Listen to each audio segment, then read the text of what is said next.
Good morning, students. Welcome again. This is the next video of accountancy. Today we will going to yesterday we have discussed about the accountancy, the definition of accountancy. Accountancy होती क्या चीज़ है, क्या उसका importance है commerce के अंदर। तो importance of commerce के अंदर मैंने कल आपको कुछ पॉइंट्स बताए थे, जैसे कि that it helps to ascertain the profit and loss, it's maintain the record of the organisation transactions, financial transactions, and it also gives you the liquidity position of the liquidity of the business. Liquidity का मतलब क्या होता है, तो नितान जैन ने कल ये question पूछा था, लिक्विडिटी का मतलब क्या होता है। लिक्विडिटी का मतलब ये होता है कि आप कितनी जल्दी अपने क्रेडिटर्स को या फिर आपसे जो पैसा मांगते हैं उन लोगों को सेटिस्फाई कर सकते हैं, आप कितनी जल्दी उन्हें पैसा वापस कर सकते हैं। That is what is known as the liquidity.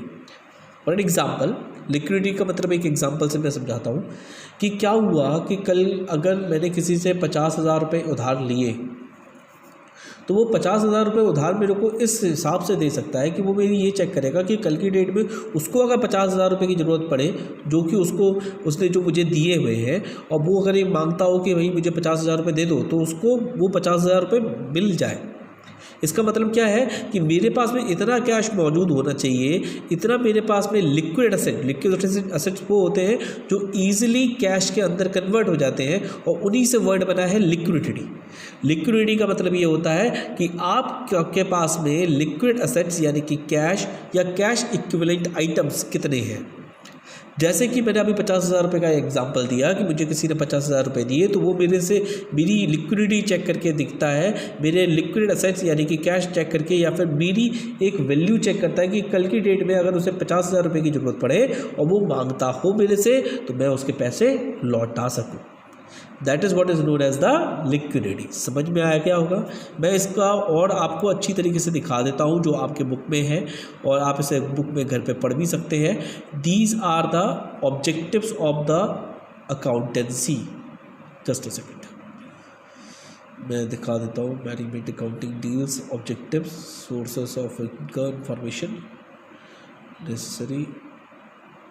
नहीं, अभी यहाँ पे और नीचे जाना पड़ेगा थोड़ा सा, और थोड़ा ये रहा calculation of profit and loss, ये depiction of financial position, providing information to users. तो डिपिक्शन ऑफ इसमें कहाँ गया, दिस इज वन, या डिपिक्शन ऑफ फाइनेंशियल पोजीशन। ये फाइनेंशियल पोजीशन के बारे में हमने बताया था, दैट अ प्रॉपर रिकॉर्ड, और इसी के अंदर आप पढ़ेंगे लिक्विडिटी भी। तो लिक्विडिटी के बारे में भी आपको पता लग जाएगा कि लिक्विडिटी होती क्या चीज़ है। आई थिंक मैंने ये अपना पॉइंट प्रूव कर दिया है कि व्हाट इज़ द लिक्विडिटी। अब आगे का क्वेश्चन, आगे का चैप्टर चालू करते हैं। तो आगे का जो चैप्टर है that is what is the, कल हम लोगों ने डिस्कस किया था the process of accounting process के बारे में। तो मीनिंग ऑफ अकाउंटिंग के बाद में हम लोगों ने ये देखा था कि प्रोसेस भी है सर इसका, तो वो प्रोसेस को हम लोगों ने डिफाइन किया। प्रोसेस आज हम चालू करेंगे, ठीक है। तो यहाँ तक तो उसका था क्या नाम है, डेफिनेशन थी। इसके बाद में आपका प्रोसेस, और ये भी आ सकता है कि what are the things which comes under the accounting. तो सबसे पहली चीज़ है इकोनॉमिक इवेंट्स। इससे पहले मैं थोड़ा सा आपको ये चीज़ समझाना पड़ता हूँ कि accounting can therefore be defined as a process of identifying, measuring, recording and communicating the required information relating to the economic events of the organisation to the interested users of such. यानी कि ये हमें ये बताता है कि accounting करता क्या है असल में, ठीक है। तो अकाउंटिंग की डेफिनेशन थोड़ी सी इसमें समझा के दी गई है, ये कोई किसी ऑर्गेनाइजेशन ने नहीं दी है, ये बुक नहीं बनाई है, ब्रीफ डेफिनेशन है। तो इसमें 4 चीज़ें आई थी। एक तो इकोनॉमिक इवेंट, मेन थिंग, एक इकोनॉमिक इवेंट, एक आया आपका identification, measurement and recording of and communication, और तीसरा आया आपका ऑर्गेनाइजेशन, और चौथा आया इंटरेस्टेड यूजर्स ऑफ इंफॉर्मेशन। आगे हम यही चीज़ पढ़ने वाले हैं कि व्हाट आर दीज फैक्ट्स, ठीक है। तो सबसे पहले हम लोग पढ़ते हैं इकोनॉमिक इवेंट्स के बारे में। इकोनॉमिक इवेंट्स कौन से होते हैं? ऐसे इकोनॉमिक इवेंट्स, ऐसे इवेंट्स जो कि मनी के अंदर मेजरेबल हो, those which are an economic event is known as a happening of consequence to a business organization which consists of transactions which are measurable in monetary terms, यानी कि जो money measured हो, जो पैसों पे रिलेटेड हो और पैसों से उसको मॉनिटरी वैल्यू यानी कि पैसों में उन्हें तोला जा सकता है, मेजर किया जा सकता है, तो उन्हें हम इकोनॉमिक इवेंट्स कह सकते हैं। For example sale of asset, ये आपका sale of machinery, sale of raw material, या फिर आप सामान जो बेचते हैं उसमें पैसे आ रहे हैं तो उन्हें हम इकोनॉमिक इवेंट के अंदर काउंट करेंगे। वेजेस गिवन टू सेल और लेबर, आप अपने यहाँ पे लोग बागों को सैलरी देते हैं तो वो पैसे में देते हैं, तो वो भी आपका इकोनॉमिक इवेंट हो गया। ठीक है, अगर हम ये बोलते हैं कि मैंने अपने लेबर को चलो सैलरी नहीं दी, मैंने कुछ सामान दे दिया उसे, वो भी इकोनॉमिक इवेंट है, ऐसा ही नहीं है, बट वो दैट इज टर्म, वो जो सामान है that thing that good is measurable in terms of money, that's why it should be known as a economic event. तो इकोनॉमिक इवेंट यहाँ तक समझ में आ गया होगा। अब इकोनॉमिक इवेंट दो तरीके के होते हैं, एक तो एक्सटर्नल इवेंट्स होते हैं और एक इंटरनल इवेंट्स होते हैं। ठीक है, तो अब हम पहले एक्सटर्नल इवेंट के बारे में बात करते हैं।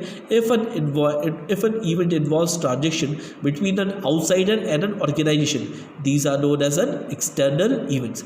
यानी कि जब ऑर्गेनाइजेशन और किसी बाहर वाले आउटसाइडर से जब आपकी इकोनॉमिक एक ट्रांजैक्शन होता है तो उस चीज़ को क्या कहा जाता है, एक्सटर्नल इवेंट कहा जाता है। क्या कहा जाता है, एक्सटर्नल इवेंट। जैसे कि sale of goods, sale of assets, ठीक है, या फिर किसी से परचेस करना, गुड्स परचेस करना, रॉ मटेरियल परचेस करना, मशीनरी परचेस करना, तो उसे क्या कहते हैं हम लोग, एक्सटर्नल इवेंट कहते हैं। अब इंटरनल इवेंट्स कौन से होते हैं, तो an internal event is an economic event that occurs entirely between the internal wings of the enterprises, example supply of raw material और components by the store to the manufacturing department, payment of wages. चलो इसको तो आप लोग पढ़ लोगे, पर internal event क्या होते हैं, जो ऑर्गेनाइजेशन में एक डिपार्टमेंट का दूसरे डिपार्टमेंट के साथ में, या फिर ओनर और एम्प्लॉय के बीच में, या फिर एम्प्लॉय और ओनर के बीच में, या फिर ओनर्स के ही बीच में अगर कोई ऐसा इवेंट होता है, ऐसा ट्रांजेक्शन होता है which is measurable in terms of money, उसको क्या कहा जाता है, इंटरनल इवेंट कहा जाता है। I think I have made it clear to you. Next आ जाता है identification, measurement, recording and communication. Identification का मतलब क्या होता है, तो हम अकाउंटिंग में उन्हीं एंट्रीज को रिकॉर्ड करते हैं which are measurable in terms of money. तो उससे पहले हमें ये आइडेंटिफाई करना पड़ेगा whether this transaction will affect the organisation और नॉट। जैसे कि सर ये ऐसे भी हो सकते हैं ट्रांजेक्शन की जो अफेक्ट ना करें, बिल्कुल हो सकते हैं। जैसे कि मैनेजर ने अपने घर पे एक पार्टी रखी, अब ये मॉनिटरी टर्म्स में है, पर ये बिजनेस को अफेक्ट करेगा, नहीं करेगा। So that is not recorded in the books of account. उस चीज़ को हम बुक्स ऑफ अकाउंट में रिकॉर्ड नहीं कर पाएंगे।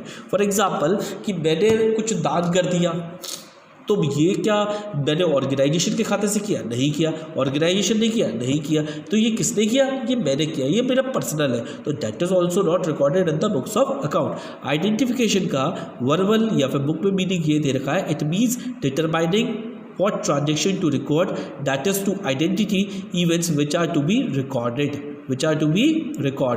यानी कि सबसे पहले हमें आइडेंटिफाई करना है that which events can be recorded in the books of account or not। Suppose कीजिए जैसे मैंने अभी डोनेशन का बताया, मैंने कुछ लोग बागों को या फिर कुछ लोग बाग जो गरीब है उनको मैंने खाना खिलाया, तो क्या ये इकोनॉमिक इवेंट है, बिल्कुल है।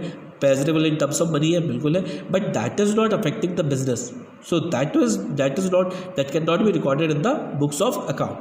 The business transactions and other economic events, तो ये क्या है, it involves observing activities and selecting those events that are of considered financial character and relate to the organization। तो दो चीज़ें, दो important points होने बहुत ज़रूरी है, whether first it should be financial character and it should be related to the organization, means its impact should be there in the organization। Okay, next, the business transaction and economic events therefore are evaluated for deciding whether it has to be recorded in the books of account। यानी कि उससे सबसे पहले अगर कोई event हुआ है तो दैट शुड बी टेकन कि भैया इसे रिकॉर्ड करें या नहीं करें। फॉर एग्जाम्पल ऑर्गेनाइजेशन में स्ट्राइक हो गई, भाई मेरे वर्करों ने हड़ताल कर दी, क्या रिकॉर्ड कर दूं क्या? नहीं कर सकता। क्यों नहीं कर सकता? Because that is not measurable in terms of money. Okay sir, और सर इसका बिजनेस पे इम्पैक्ट करेगा but it is not measurable in terms of money, so that's why I can not record it. Got it? Next is measurement. Measurement का मतलब क्या होता है? We are measuring all the transaction after the identifying the transaction we measure in terms of money. एक monetary units में measure करते हैं सब। हम अगर इंडिया में रहते हैं तो उसे रुपीज़ में मेज़र करते हैं and that should be recorded in the books of account. तो क्या होगा? It means measurement means quantification including estimates of business transaction into financial terms by using monetary units. Example rupees, पैसे as a monetary unit. If an event cannot be quantified in monetary terms, it is not recorded in the books of in financial accounts. Sir क्या ये ऐसा कुछ होता है क्या? बिल्कुल होता है। जैसे मेरे यहाँ के ऑर्गेनाइजेशन में जो लेबर्स है वो बहुत ही ज़्यादा मेहनती है, तो क्या मैं मेहनत को रिकॉर्ड कर दूँ? नहीं, मेहनत कैन नॉट बी, मेहनत और या जो हार्डवर्क है, जो ऑनेस्टी है, ये एक क्वालिटेटिव टर्म्स है। We can not record that in terms of money. हम उसे पैसे के अंदर या फिर रुपयों के अंदर तोल नहीं सकते हैं, उसे मेजर नहीं कर सकते। So that's why it should not be recorded, it can not be recorded in the books of account. So यहाँ से मुझे ये चीज़ समझ में आ गई कि मैं उन्हीं ट्रांजेक्शन को रिकॉर्ड करूँगा। पहला कि पहले मैं आइडेंटिफाई कर लेता हूँ whether it is related to the business और नॉट, और फिर उसे मेजर करता हूँ मैं किसमें? इन टर्म्स ऑफ मनी में। ठीक है, नेक्स्ट आ जाते हैं, अब आ जाते हैं हम रिकॉर्डिंग में। ठीक है, रिकॉर्डिंग ये रहा। Once the economic event are identified, measured in financial terms, these are recorded in the books of account in monetary terms and in a chronological order. ये क्रोनोलॉजिकल ऑर्डर के बारे में आप जानते हैं? What is this chronological order? Chronological order का मतलब होता है डेट वाइज। हम जो भी एंट्रीज रिकॉर्ड करते हैं बुक्स ऑफ अकाउंट में, these all entries are dated in a chronological order. These all are in a chronological order. Sir ये क्या क्रोनोलॉजिकल ऑर्डर? यानी कि डेट वाइज रिकॉर्ड करते हैं। जैसे आज हो गई, आज की एंट्री रिकॉर्ड करेंगे, कल होगी, कल की डेट में कल की एंट्री रिकॉर्ड करेंगे। ऐसा नहीं करेंगे कि आज चलो कुछ नहीं हुआ तो इसका मतलब क्या है कि आज की भी जो कुछ एंट्रियाँ होगी वो अब कल रिकॉर्ड करेंगे। This is not possible.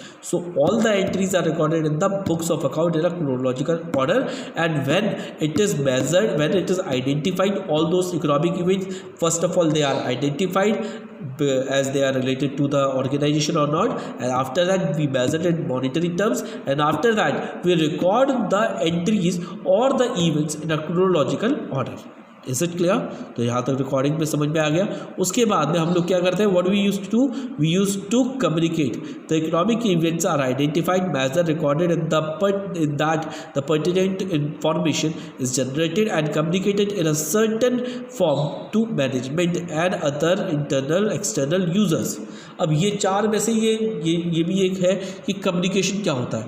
हम ऑर्गेनाइजेशन में अकाउंट्स का कल मैंने रोल समझाया था। Accountant is not मियर the recorder of the books. वो केवल बुक कीपिंग नहीं करता, यानी कि केवल सिर्फ फाइनेंशियल एंट्रीज को रिकॉर्ड ही नहीं करता, बल्कि उनका इम्पैक्ट निकाल के उनका कंक्लूजन निकाल के उसे मैनेजमेंट को वो कम्युनिकेट भी करता है, या फिर जिस भी यूजर्स को वो कम्युनिकेट भी करता है that they can take the decision by the help of the data. इसका मतलब क्या है? उसका एक और अंग है क्या? कम्युनिकेट करना। ठीक है, तो दीज रिपोर्ट्स, हाँ, the information is regularly communicated through accounting reports बनाते हैं और उसे हम कम्युनिकेट करते हैं। Accounting reports provide that are useful to a variety of users who have an interest in assessing the financial position and the position of enterprise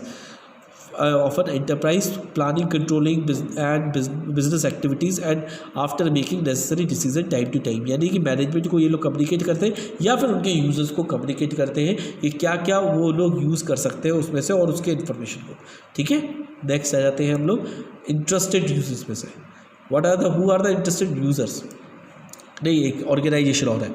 organisation third क्या है? Organisation refers to a business enterprise whether the profit और non profit matter. Organisation क्या होती है? Organisation एक तरीके की संस्था होती है, एक बिजनेस एंटरप्राइज होती है। अब ये भी नहीं बोलेंगे बिजनेस एंटरप्राइज होती है, वेदर इट इज़ प्रॉफिटेबल और नॉन प्रॉफिटेबल, यानी कि ऐसी और संस्था जो जहाँ पे लोग बाग काम करते हैं, जहाँ पे ट्रांजेक्शन्स होते हैं, मॉनिटरी टर्म्स में होते हैं, कि चाहे वो प्रॉफिटेबल हो चाहे वो लाभ कमाने के लिए, प्रॉफिट कमाने के लिए करें, चाहे वो नॉन प्रॉफिट मोटिव के लिए करें, तो उनको भी हम ऑर्गेनाइजेशन की श्रेणी में डालते हैं, ऑर्गेनाइजेशन के लेवल पे, ऑर्गेनाइजेशन के क्लास में डालते हैं।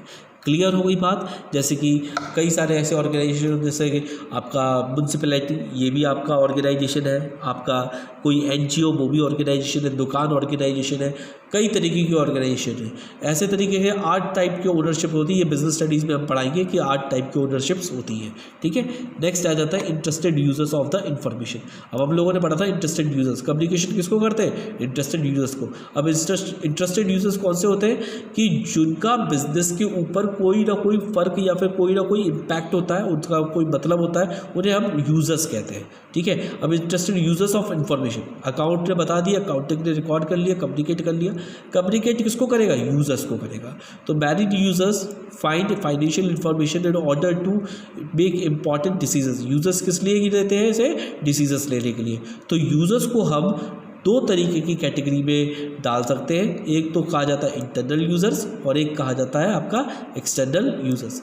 इंटरनल यूज़र्स वो होते हैं जो ऑर्गेनाइजेशन के अंदर ही होते हैं, जैसे कि chief executive officer, financial officer, directors, employees, ये सारे आपके क्या है, इंटरनल यूजर्स है। एक्सटर्नल यूजर्स कौन से होते हैं, जो बिजनेस के बाहर होते हैं, ऑर्गेनाइजेशन के बाहर होते हैं, जैसे कि क्रेडिटर्स, इन्वेस्टर्स, ठीक है, और आपके बैंक, आपका सेबी, कोई और भी जो भी आपके बिजनेस से रिलेटेड हो, आपका गवर्नमेंट, ये सारे एक्सटर्नल यूजर्स हैं। ठीक है, नेक्स्ट आ जाता है आपका accounting as a source of information.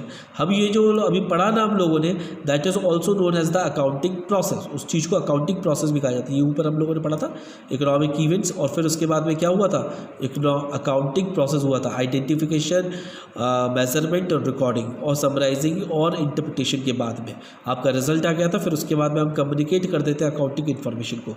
Accounting information को कम्युनिकेट करके पास में यहाँ पे मैनेजमेंट के पास में जाता है, those who will make the decisions and again the economic events will happen. So this is all is known as the accounting process. These are the actions or directions. Is it clear to everyone? मुझे लगता है यहाँ तक सभी को समझ में आया होगा। कल हम इसको थोड़ा सा और बढ़ाएंगे। ठीक है।